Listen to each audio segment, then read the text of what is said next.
Welcome, welcome to Mount Olympus, the only podcast recorded above the clouds at a table I personally commissioned. Today we go all the way back, the beginning. Before me, if you can imagine such a thing. We can imagine it, Zeus. Some of us were there for quite a lot of it, unlike the man who insists the universe started warming up the moment he was born. I was there. I was there before him, in fact. People forget that. I came out of our father before Zeus did. Older brother, sea, earthquakes. Remember that as we go. Technically, you came out of our father twice, Poseidon. Once going in, once coming back out. We'll get to that. Oh, must we relive the swallowing already? We've barely sat down. At least let me finish my tea before someone brings up being digested. It is all right, Demeter. If we are going to tell it, we should tell it honestly. The beginning was not gentle, but I think it helps to remember together rather than alone. Exactly, honesty. That's why I host. So, the very, very beginning, there was nothing. And out of that nothing came a king, eventually me, but first there was chaos. Chaos was not chaos the way mortals mean it now. It was not noise or mess. It was a vast, yawning emptiness, a gap, no earth, no sky, no time, just the possibility of everything, holding its breath. No sea, though. That's the part that always unsettles me. A whole nothing and not one drop of water in it. Cold thought. I don't like to dwell on it. And no underworld, which means for a brief eternity I had nowhere to put anyone. You'd think that would be relaxing. It was not. What I find remarkable is that out of pure, formless void, the first thing that eventually emerged was order, structure, a mother. And yet certain descendants of that order have spent their entire reigns sliding straight back toward the chaos we started in. Hera, it has been 4 lines. 4. Could we get to at least the second generation before you start aiming at me? She has a point, though, dear. Out of chaos came Gaia, the earth, our grandmother really, the ground under everything. And she did it without a husband, without a war, without a single thunderbolt. She simply was. Gaia, the broad earth. And from her, on her own, she brought forth Uranus, the starry sky, to cover her and be her equal, and the mountains and the deep sea, the first shapes, the first edges in all that emptiness. There it is. The sea. The deep sea. Born early. Born essential. Thank you, Hestia. At least someone tells this story with the priorities in order. She mentioned the sea once, Poseidon, in a list. Try not to build a temple to it before lunch. So Gaia is the earth, Uranus is the sky, and together, and this is the part everyone glosses over, they become the first couple. The first marriage, you might say, and it did not go well. The first marriage didn't go well. Imagine my shock. Truly, what a foreign concept to this table. Gaia and Uranus had so many children. The 12 Titans, the Cyclopes with their single great eyes, and the 100-handed ones, enormous, 50 heads each, 100 arms apiece, powerful, frightening children. And Uranus could not bear them, his own children. He looked at the strongest of them, the Cyclopes, the 100-handed ones, and instead of love, he felt fear. So he hid them away. He pushed them back down, deep inside Gaia, into the dark of the earth, and would not let them out. Buried his children alive inside their mother to keep them from threatening him. A father afraid of being replaced by his own offspring. Hold on to that idea. It does not go away. It practically runs in the family. And Gaia felt every one of them. They were inside her, crushed, groaning in pain, and she could feel it constantly. Can you imagine? Your children hurting, packed into your own body, and the one who put them there is the one you share a bed with. That is the first grief in the whole story. A mother who cannot reach her children. Everything that comes after, all the violence, begins as a mother trying to end her children's pain. And so Gaia made a plan. She forged a great sickle, gray adamant, jagged as a saw, and she went to her children, the Titans, and asked, "Who will help me? Who will stand against your father?" And they all went quiet, didn't they? Every one of those big, powerful titans suddenly very interested in their own feat. Cowards, the lot of them, until one stepped up. The youngest, Cronus, the one with the most to gain and the least to lose. Funny how it's always the ambitious youngest brother who volunteers for the dramatic overthrow. Does that sound familiar to anyone present? I'm going to let that pass because what Cronus did next is genuinely important, and I refuse to let you derail it. Gaia hit Cronus and gave him the sickle and waited. Uranus came down at nightfall as the sky comes down over the earth, and Cronus, hidden, reached out with that grey sickle and unmanned his own father, castrated him, cast the pieces into the sea. Into my sea, I'll note. And from the foam where they fell, Aphrodite rose. So, you're all welcome. Beauty itself came out of the ocean. Out of a fairly horrifying event, admittedly, but out of the ocean. And from the drops of blood that fell on Gaia, on the earth came the Furies, the giants, the avenging spirits. So out of that one wound came both love and vengeance. That is the whole family in a single moment, really. And as Uranus was overthrown, he spoke a curse. He told his children, "You call yourselves Titans, you who overreach, and you too will be punished. A son will do to you what you have done to me." The first prophecy. And every father in this story spends the rest of his life running from it. Running from it, and bringing it about by running. That's the part none of them ever understand. The prophecy doesn't trap you. Your fear of the prophecy traps you. Well said, Hades. Genuinely. Now, Cronus takes the throne, our father, king of the Titans. The whole cosmos is his, and the first thing he does as king is not free the Cyclopes and the 100-handed ones. No, he leaves them buried. After all that, he used Gaia's grief to take the crown, and then he left her other children rotting in the dark exactly where Uranus had. He betrayed his own mother the day he won. And that is the man who became our father. Let's be very clear-eyed about him, because half this table is descended from him and likes to pretend the rot started elsewhere. Cronus was not a wise king. He was a frightened one. He married our mother, Rhea, his own sister, a Titaness, gentle and strong. And for a while, there was a kind of golden age, mortals say. But underneath it, Cronus was already listening for footsteps behind his throne. Because he remembered the curse. Uranus told him, "A son of yours will overthrow you exactly as you overthrew me."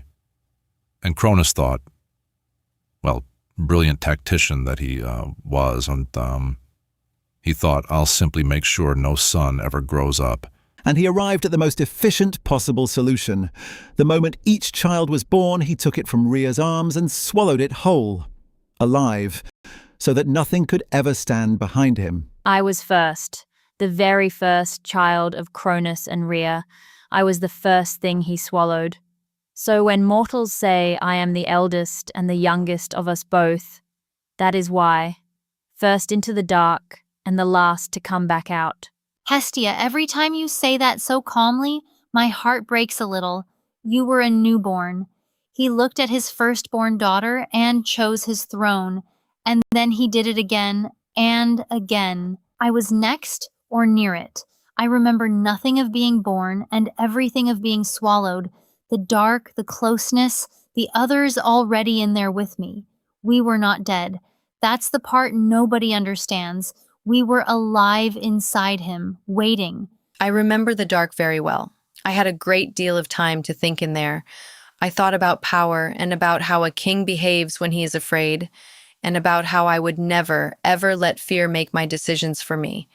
I kept that promise. Mostly. I'll be honest, I hated it. I am the sea. I need room. I need to crash and roll and go where I please. And I was folded up inside our father in the pitch black with my sister's elbows in my ribs for what felt like an age. I have never forgiven small spaces since. I found it educational, genuinely. Down there in the quiet, in the dark, with the swallowed and the forgotten, I learned what it feels like to be the thing a powerful man would rather not think about. I have been comfortable in that role ever since.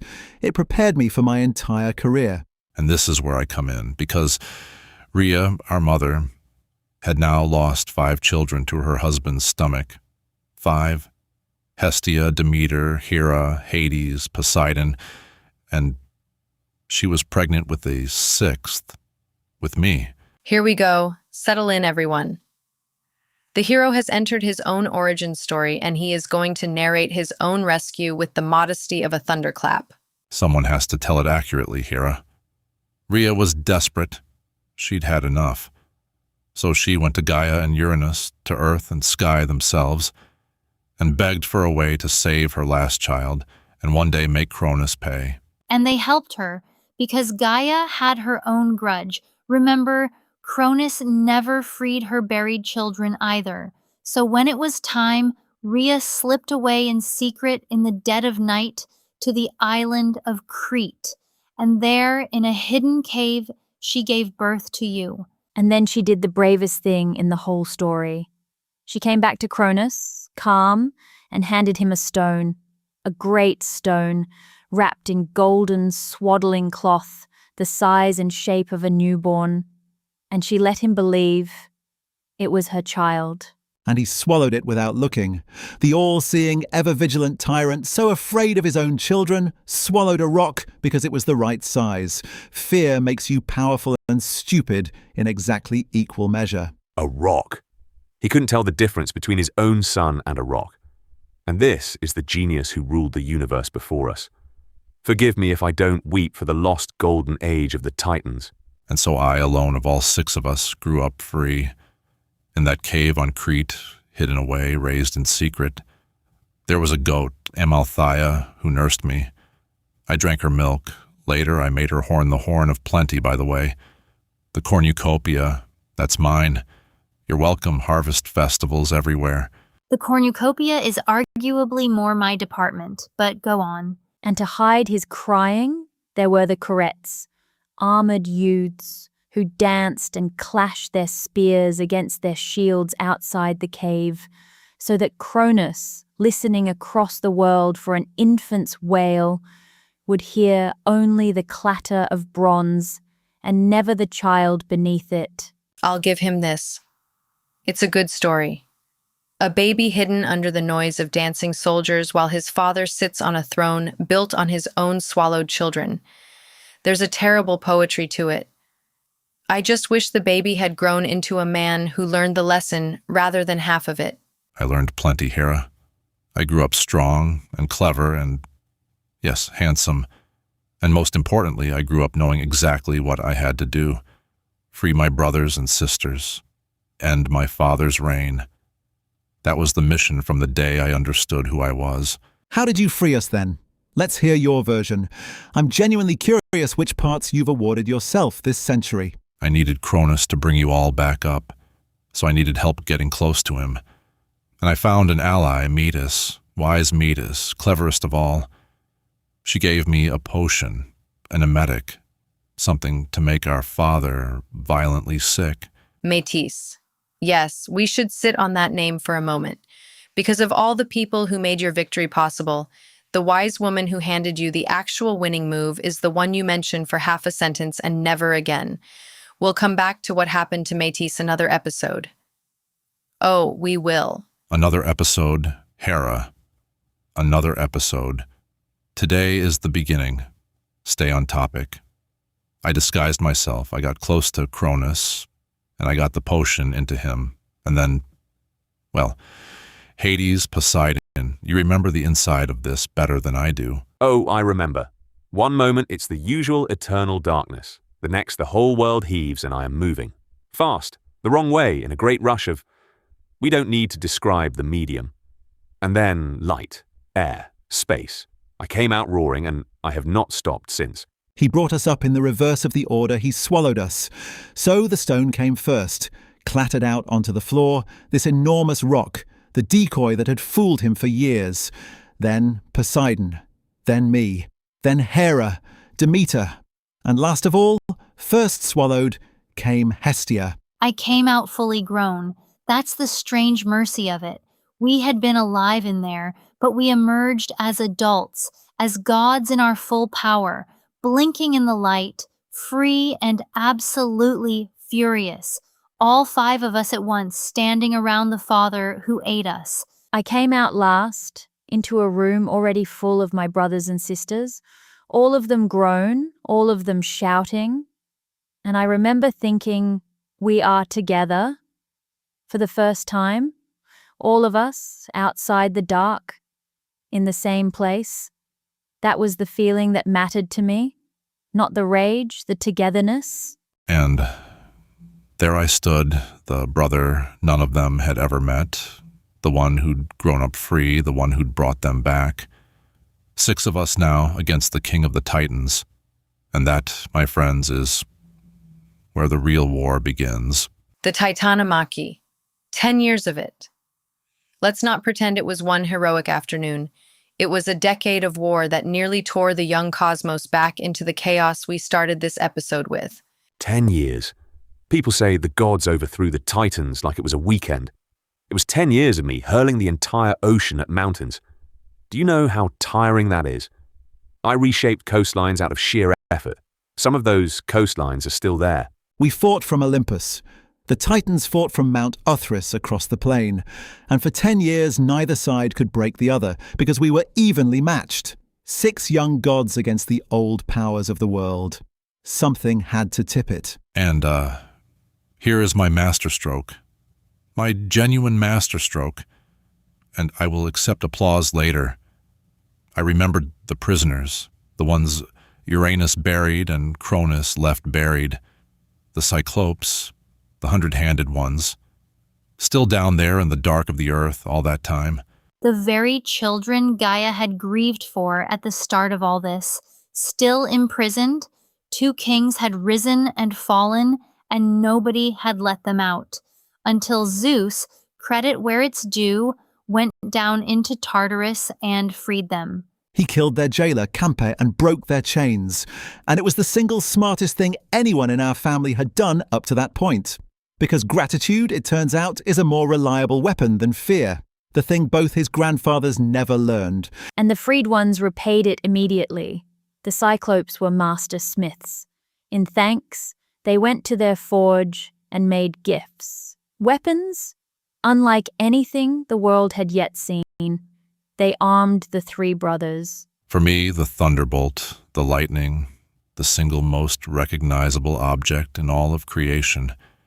You see a jagged bolt of light, and you think of one being, me. That gift made me who I am. I have never put it down since. For me, the trident. 3 prongs of earth-shaking, sea-splitting power. I strike the ground and it quakes. I strike the water and it rises into a wall. That is why I bring up earthquakes, Hades, before you say anything. They are not a quirk. They are my literal divine instrument. And for me, the Helm of Darkness. A helmet that makes the wearer invisible. Fitting, isn't it? The 2 of them got the loud, bright look-at-me weapons, and I got the one that lets me disappear entirely. I have never been more accurately equipped in my life. And with those gifts, the war finally turned. The 100-handed ones picked up boulders. 100 arms each, remember, 300 boulders in the air at once. And Zeus filled the sky with so much lightning, the very earth and sea seemed to boil. It was terrible. I want to say that plainly because the men at this table tell it like a triumph. The land burned, the seas churned, the whole young world shook. Things that had only just come into being were nearly unmade. War is never clean, even a just one. Demeter is right. We won, and I am glad we won. But I have never celebrated that war. We freed ourselves and we freed Gaia's lost children, and the cost was a sky on fire. Both of those things are true at once. I try to hold both. And in the end we won. We threw down the Titans. We bound Cronus and the others who fought against us and cast them into Tartarus, the deep prison beneath the underworld, with the 100-handed ones set as their guards. The old order was over, A new one began. Ours. Our father in the pit. There's a symmetry to it I won't pretend I dislike. He buried his children in the dark to stay on top. He ended in the deepest dark of all, beneath the very children he tried to bury. I slept very well after that, in a large, open room. Not all the Titans were imprisoned, to be fair. Many never fought us. Atlas was made to hold up the sky, which is its own kind of sentence, and the others who stayed neutral kept their place. We weren't indiscriminate. That part actually was wise. And then came the real question, the one that decides everything that follows. The Titans are beaten. The cosmos is yours. 6 of you and 1 universe. So, who rules? I rule, obviously, but... And I want to be fair here, because I am a fair king. It wasn't simply seized. The 3 of us brothers, the 3 who fought hardest, divided the world. And we drew lots for it. Chance, fate, not favoritism. We drew lots. 3 realms. The sky, the sea, and the underworld. Zeus drew the sky. Poseidon drew the sea. And I drew the underworld. The dead. The dark. The realm nobody else wanted and everybody forgets I never chose. I was thrilled with the sea for what it's worth. Thrilled. It is the best of the 3 and I will hear no argument. But I notice that the sky somehow came with king of all of it attached, and the rest of us got lord of your 1 bit. Convenient draw, brother. It was a fair draw, Poseidon. The earth and Olympus we agreed to hold in common, all of us. I simply also hold the high kingship because, and this is just practical, someone has to. You can't have 6 kings, you'd have chaos. Again, we've discussed chaos. Funny how someone has to be in charge always resolves to the man saying it. I don't actually mind, though. I'd rather rule the quiet realm where everyone eventually comes to me anyway than sit up here refereeing this table forever. The dead complain far less than the living. And there it is. That's the founding moment of everything we are. 3 brothers drew lots, and the youngest walked away as king of the cosmos, and the other 2 as lords of their corners. Tell me that isn't the seed of every argument we've had since. And the women, I'll point out, drew no lots at all. Hestia, Hera, myself, we were freed from the same dark. We are the same blood and the same generation. And somehow the dividing of the world was a conversation between 3 brothers. I noticed it then. I notice it now. You each received great honors, Demeter. Hestia, the hearth, the center of every home, every temple, the first offering at every feast. That's not nothing, that's everywhere. It is not nothing, and I chose it gladly. The hearth fire is in every house and at the heart of Olympus itself. I did not want a realm to rule. I wanted to be the warmth that all the realms come home to. That was my honor, and I would draw the same lot again. And I received the harvest. Every grain, every fruit, the whole living green of the earth answers to me. I'm not ungrateful, Zeus. I'm simply observing that given an honor and given a vote are different things. One of them we got, one of them we didn't. Let me be precise about the divisions, since the table cannot seem to agree on them, and this is my podcast. The sky, everything above the earth, the weather, the seasons, the stars, the motion of fate, that is mine. Not because I demanded it, because the lot confirmed what was already written in my nature. I'll translate, the lot said so. For exactness, Poseidon holds all waters, the deep sea, storms at sea, and the earthquakes that split the ocean floor. I hold everything below, every soul, every shade, the mineral wealth of the deep earth, and the laws that govern the dead. The earth's surface and Olympus belong to all of us in common. That is the whole arrangement. What I want on the record, officially and publicly, is that the freshwater situation was a 2-day negotiation that nearly collapsed the new divine order before it properly started. The sea is mine. Agreed, beautiful, no argument. But rivers, springs, inland lakes, freshwater jurisdiction was an entire sub-agreement that everyone is now pretending was easy. We resolved it. Rivers hold their own sovereignty under Poseidon's broad authority. Rain is mine. The moment water rises into clouds, it answers to me. Weather is mine. It is a functional arrangement, and we are not relitigating fresh water today, Poseidon.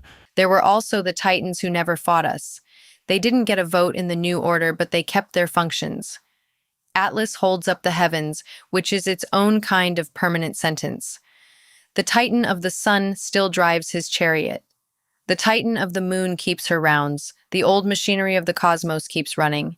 It simply has new management now, mostly. And I became queen, which, again, came bundled with marrying the king. But we will absolutely not get into how that came about today, because that is its own episode, and it is a long one, and I have receipts that would take the full runtime. A wonderful episode it will be, glowing. Now, the point is, out of chaos, out of a yawning void, we built order, a throne, a divided, balanced cosmos with clear rule. Mine. That is the achievement. That is what the beginning was for. Was it order, though? Genuine question. We watched Uranus fall to his son. We watched Cronus fall to his son. And the great new stable order is another youngest son on a throne already glancing over his shoulder. The shape didn't change, only the face on it. It's different because I'm different, Hades. Uranus and Cronus ruled by fear. They buried their children. I freed mine. I freed the Cyclopes. I share the earth and Olympus in common. That is a new kind of king.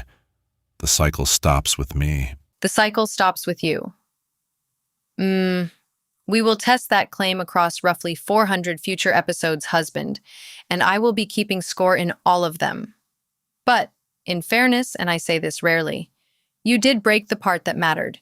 You ruled by freeing instead of swallowing. That was genuinely new. It was. I'll grant it too. Whatever else you are, Zeus, and we'll get to whatever else you are, you did not eat your children. That sounds like a low bar. In this family, it was a revolution. See, this is why I love the origin story. Everybody fights all episode, and then right at the end, we all quietly agree we'd rather be on this side of it than back inside our father. Even me. Even after the suspicious lot drawing, I'd do it all again. May I say the thing I've been holding the whole time? We spend so long on who castrated whom, who swallowed whom, who drew which lot. But the true beginning of us, the six of us, was the moment we all stood in that room, out of the dark, together, for the first time. Everything good we are started there. We are. That's annoyingly correct, Hestia. As usual, we argue like we're still elbow to elbow in the dark. Maybe that's the part we never fully came out of. We just got bigger chairs and a golden table to do it at. Now that is the most honest thing anyone has said today, and it came from the man we keep forgetting to listen to. Hades, you should host. He should absolutely not host. It is my table. I commissioned the columns. But I take the point. We came out of the dark together. Even I, who came from the cave instead of the stomach, came back for the rest of you. That's the brother I want on the record. Oh, he does have his moments. Don't ruin it by mentioning the lots again, Poseidon. I'm talking to myself. I'm not going to mention the lots again. It was still a suspicious draw. Let him have his suspicions, Zeus. It's harmless. He's like the tide. He has to come in and go out. It's just his nature. The real point stands. We began in chaos and we made a world. A flawed one, but a world. A flawed world kept warm. I'll take that. From a void with no edges and no light to a table where six of us can sit and argue about it. That is not nothing. That is, I think, the whole point of a beginning. And on that note, half of you owe the other half several centuries of apology, none of which will be paid, and we are out of time. As ever, the dead are waiting, and they, unlike this table, are punctual. Before anyone closes, I've been patient, which is unusual for me. The name is Prometheus, Titan, one of the ones who fought on the winning side, since you're still counting those. My domain is foresight. I see where things are going before they get there. I knew how the Titanomachy ended before the first battle. That's why I chose correctly. He did actually predict it, before any of us picked up a weapon. I remember thinking, if a Titan is betting on us, we may genuinely have a chance. Prometheus fought with us, not against us. His foresight told him which side the war would go to, and he chose accordingly. He was an asset. I want to say that clearly before he says whatever he came here to say. Gracious, I wanted to note one thing about the realm division. Sky, sea, underworld, earth, held in common. A thorough arrangement. And yet, nobody specifically assigned stewardship of the mortals. The ones living on the surface of that common earth. The ones who are neither under Zeus's sky in any meaningful way, nor under Poseidon's sea, nor quite yet in Hades' realm. No one asked, who looks after them?